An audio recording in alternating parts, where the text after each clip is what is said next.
Kamusta mga ka-fam? Welcome back sa inyong paboritong channel. Kung hindi pa kayo nakasubscribe, ano pang hinihintay nyo? Hit that subscribe button and ring the bell para hindi nyo ma-miss ang latest chika. Mga kachika, kahit bagong kasal ka na, hindi ka pa rin ligtas sa marites ng internet. At ang latest na naging biktima? Walang iba kundi si Carla Abellana. Yes, mga mare, fresh na fresh pa sa kasal si Carla sa kanyang high school sweetheart na si Dr. Reginald Santos.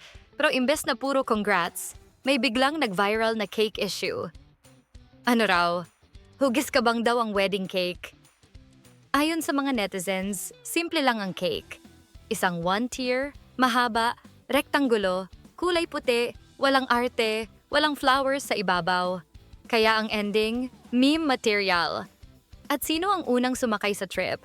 Walang iba kundi ang certified comedian na si Janus Del Prado. Ibinahagi ni Janus ang photo ng wedding cake at nilagyan ng caption na, "Cake. Ba't mo kami iniwan? Huhu huhu." Sisiw na lang kulang. Mga mare, obvious naman. Joke time lang. Pero eto ang nakakatuwa. Walang kadrama-drama si Carla. Diretso siyang nag-reply sa meme ni Janus at sinabi, "Masarap naman at fully edible. Pati guests nag-enjoy. Para sa amin maganda siya at yun ang importante." Boom! Classy response, walang patol, walang away.